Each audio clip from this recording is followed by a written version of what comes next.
예, 교통연구원 원장 오재학입니다. 제가 오늘 발표를 드릴 내용은 국가균형 발전, 그리고 오늘 컨퍼런스의 주제인 포용국가를 지원하고 활성화시키기 위해서 교통의 역할이 뭐고, 그다음에 앞으로 우리나라의 교통체계, 교통투자, 교통정책을 어떻게 어떤 정책을 쓰는 게 좋냐 하는 그런 내용을 중심으로 해서 아주 간략한 어려운 이야기가 아니기 때문에 간략하니 발표를 드리겠습니다. 그래서 먼저 국가균형 발전과 포용 성장의 개념, 교통의 역할, 경제사회 여건 변화, 마지막으로 이제 몇 가지 교통 정책 혁신 방안을 중심으로 해서 설명을 드리겠습니다. 앞에 송재호 위원장님이 국가균형 발전이라는 게 뭐냐, 그 개념이 뭐냐는 것에 대해서 충분히 말씀을 드렸습니다. 그런데 저는 국가균형 발전 특별법에 의해 따르면은 국가균형 발전이란 지역의 자립적 발전 역량을 증진함으로써 국민의 삶의 질을 향상하고 전국이 개성있게 골고루 잘 사는 사회를 구현하는 것. 그래서 결과적으로 지역과 계층의 차별 없이 기본적인 어떤 생활 수준을 보장한다. 그래서 더 나아가서 성장의 과실이 이제 포용 성장 측면의 성장의 과실이 공유되도록 한다. 그런 개념을 일단 가볍게 정리를 하고 넘어가겠습니다. 그래서 이제 제가 이 자료를 만들면서 고민을 했던 게, 이제 가장 큰 고민이 국가균형 발전의 실체가 도대체 아이덴티티가 뭐냐, 이런 걸 가지고 고민을 많이 했어요. 왜냐하면은 국가균형 발전이라는 게 이런 거 해야지 거기에 맞춰서 교통의 역할이나 교통 정책을 어떻게 하자 이런 이야기가 나올 수 있기 때문에 고민을 한데, 국가균형 발전이 굉장히 범위가 넓고 그다음에 또 여러 가지로 다양하게 정리를 개념 정리를 할 수가 있습니다. 할 수가 있는데, 저는 조금 교통 측면을 좀 강조하기 위해서 좀 이걸 단순화시켰으니까 그 점을 좀 양해를 바랍니다.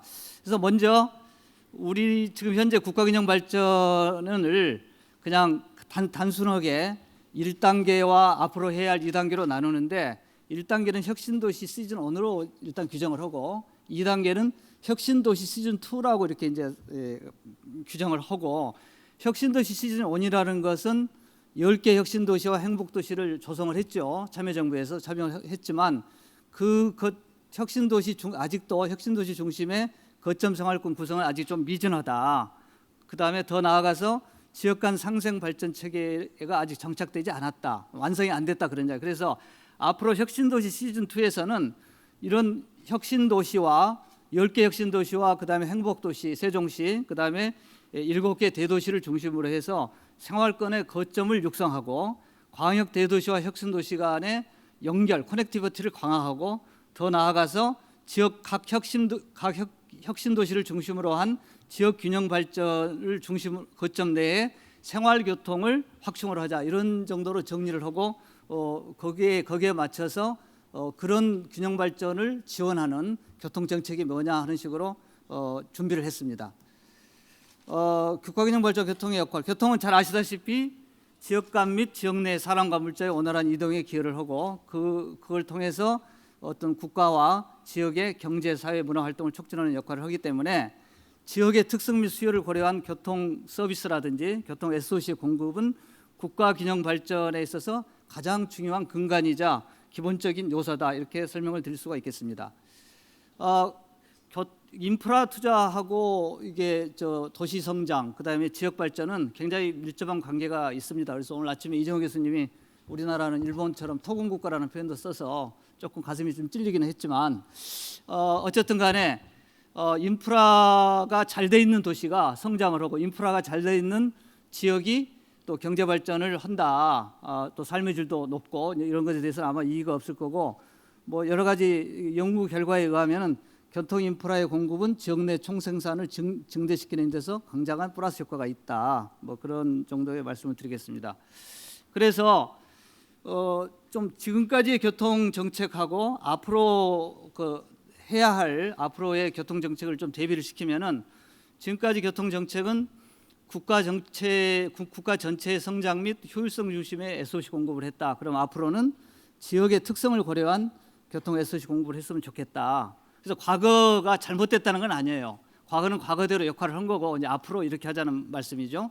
그다음에 양적 성장 위주의 교통 정책으로부터 질적 성장이라는 것은 과거에는 SOC를 얼만큼 짓느냐 이런 게 중심이었는데 앞으로는 안전하고 쾌적한 그 교통 서비스를 어떻게 하느냐 이게 이제 중심이 된다는 그런 말씀이고, 경제성 중심의 교통 투자 정책으로부터 앞으로는 사회적 형평성을 중시하는 그런 교통 정책을 통해서 교통이 지역별 맞춤형 교통 SOC를 통해서 지역 경제 발전에 기여를 하고 최소한의 국민이 필요로 하는 최소한의 공공 서비스 제공을 통한 기본적인 생활 수준을 보장하는 것이 필요하지 않겠느냐 그렇게 생각을 합니다. 뭐 지역 경제 사회 여건 변화는 뭐 다른 분들도 아침에도 이야기를 했고 다른 데도 다 이야기했기 때문에 아주 간단한 데는 지나가겠습니다. 먼저 우리나라가 OECD 국가 중에서 소득의 불평등이 가장 심화되어 있는 국가다는 것이 지적이 됐고요. 그다음에 특히 교통하고 직접 관련이 있는 고령화가 한국에서는 가장 빠른 속도로 진행이 될 거다. 그래서 앞으로 40년 후에는 65세 이상의 고령자가 약 41% 이상을 필요하기 때문에 고령자 특성을 고려한 어떤 교통 정책이 필요하다 그런 말씀을 드리고요. 특히 지방의 고령화가 비율이 굉장히 높다는 말씀을 드리고, 고령화 이꼴 교통 약자이기 때문에 그 지방의 교통 약자의 그 비중이 높기 때문에 이제 그게 그 여러 가지 안전 문제라든가 이런 것하고 관련이 된다고 하겠습니다.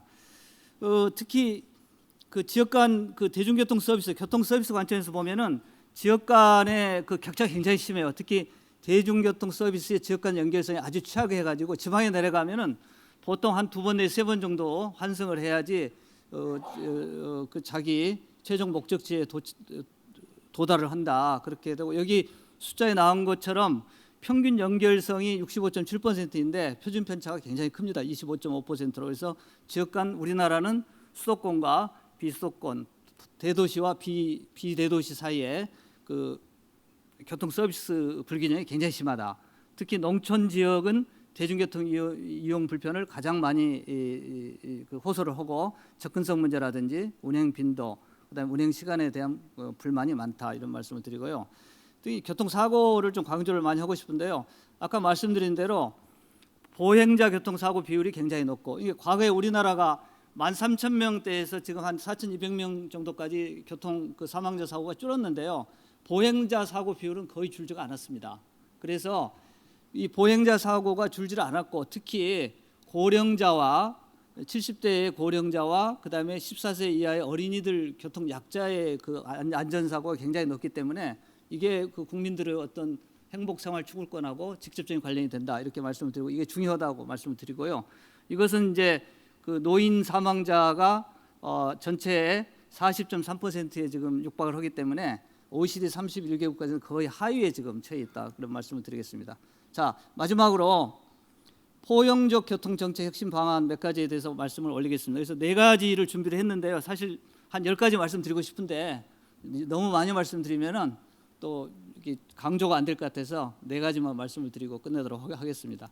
먼저 아까 제가 10개 혁신도시하고 그다음에 행복도시, 광역 7개 광역 대도시를 연결을 하자 그런 말씀을 드렸어요. 그래서 지금 뭐 나름대로 그 KTX 고속철도에 의해서 연결이 되고 있습니다. 그렇지만 아마 서울에서 진주를 가려면 한 4시간 반 이상 아마 걸릴 걸로, 4시간 이상 걸리는 걸로 알고 있어요. 그래서 여전히 아직은 좀 부족하다. 그래서 아까 말한 그 18개, 만약에 18개 지역 거점으로 생각한다면은 18개 지역 거점을 2시간 이내로 해서 초고속 연결을 하자.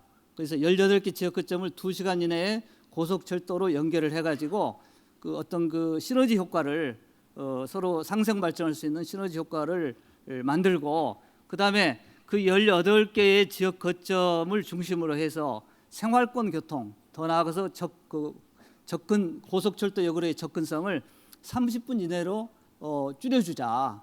그렇게 되면은 도어투도어 베이스로 하면 전국에 한 3시간 이내로 다 연결이 된다고 보시면 될 것 같고, 특히 고속철도역을 지역 발전이나 지역 교통의 거점으로 조성을 해서 어느 정도 지역 경제 발전의 어떤 활력소 내지는 그 중심 허브로서 육성을 하자. 그래서 이거 관련해서 제가 이제 오늘 좀 토론자분 중에서 애국에서 지금 일본에서 참석한 프로페서 이에다 교수님이 이제 계시는데, 사실 일본이 지금 신칸센을 1964년에 처음으로 개통을 해가지고 한 3, 4년이 됐어요. 3, 4년이 돼서 일본에서는 그 우리나라 분들이 고속철도를 2시간으로 연결하면은 점점 더 수도권의 집중이 더 또 악화되는 거 아니냐, 그런 질문이나 그런 우려를 하시는 분들이 굉장히 많으세요. 그래서 제가 그 이에다 교수님한테 아까 쉬는 시간에 특별히 부탁을 했어요. 일본이 신칸센을 건설하고 최근에 더 나아가서 도쿄하고 지금 나고야 오사카까지를 1시간으로 연결하는 마글레브를 해서 그 소위 말해서 슈퍼 메가 리전을 지금 형성을 하고 있습니다. 그래서 그런 것하고 그 지역균형 발전, 국가균형 발전에서 일본에서는 어떤 시각으로 그걸 보고 있고, 과거의 50년의 그 어떤 결과에 대한 경험이 뭔지에 대해서 좀 설명을 해달라고 부탁을 좀 했어요. 그래서 그렇게 하시고, 그다음에 아까 지방의 대중교통이 열악하다고 했는데, 이건 이제 그 대중교통 서비스가 수요가 낮기 때문에 하기가 상당히 좀 어렵습니다. 그래서 이것은 공유교통 서비스를 혁신적으로 좀 도입을 해야 하지 않느냐. 그래서 뭐 최근 하고 있는 행복특시라든가 또는 오토 서비스를 좀 활성화시켜서 이건 좀 여기다 도입을 하자, 그런 이야기를 했고, 교통안전보장 및 긴급상황 대응을 위해서는 지역 거점 중심의 긴급상황체계 구축을 좀 가속화시킬 필요가 있다는 걸 하고, 그다음에 세 번째가 지방 분권형 교통투자 운영 시스템, 돈이 있어야 뭘 할 수 있잖아요. 그래서 이것을 아까 우리 송재호 위원장님도 포괄 예산 협약 그런 말씀을 하셨는데, 저는 이제 교통에 국한해서 포괄 예산 지원 제도를 단계로 도입을 하고, 그다음에 광역 지자체 또는 그 생활권별로 지역교통 특별회계를 도입을 하자. 그래서 교통세의 일정 비율을 지역교통 특별회계 세입으로 전환을 해서 재정 분권 연계 교통 인프라 투자 운영 위계를 재조정했으면 좋겠다, 그런 말씀을 하고, 지방정부하고 중앙정부의 그 SOC라 교통 정책에 있어서의 역할을 조금 과거와는 다르게 좀 재조정을 할 필요가 있다, 그런 제안을 좀 드립니다. 그래서 가급적이면 중앙정부에서는 예산의 불균형 문제라든가 평가, 인센티브, 그다음에 간선교통체계 중심으로 하고, 나머지는 지방정부가 역할을 할 수 있었으면 좋겠다 하고, 마지막으로 사실은 저도 좀 북미 회담이 좀 결렬돼가지고 힘이 좀 빠졌는데, 잘 아시다시피 한반도의 균형 발전을 위한 선제적 대응은 상당히 중요한 이슈가 될 것 같고, 뭐 여기서 뭐 자세한 말씀은 안 드릴 거고, 가장 지금 남한과 북한의 차이가 중에서 중요한 것 중에 하나가 이제 교통 인프라거든요. 그래서 이 남북한의 교통 인프라를, 그 격차를 어떤 식으로 점차적으로 이걸 줄여 나갈 거냐, 이것은 이제 상당히 중요한 앞으로의 숙제라고 생각합니다. 그래서 그걸 이제 경제 발전 내지는 경제 수준 단계별로 그것을 우선순위를 잡아가지고 목표치를 설정해서 해야 한다 할 때, 어떤 한반도 전체의 균형 발전의 교통 전략이라는 것도 좀 구상을 해서 추진했으면 좋겠다, 그런 제안을 한번 해봅니다. 이상으로 제 발표를 마치겠습니다. 네, 고맙습니다.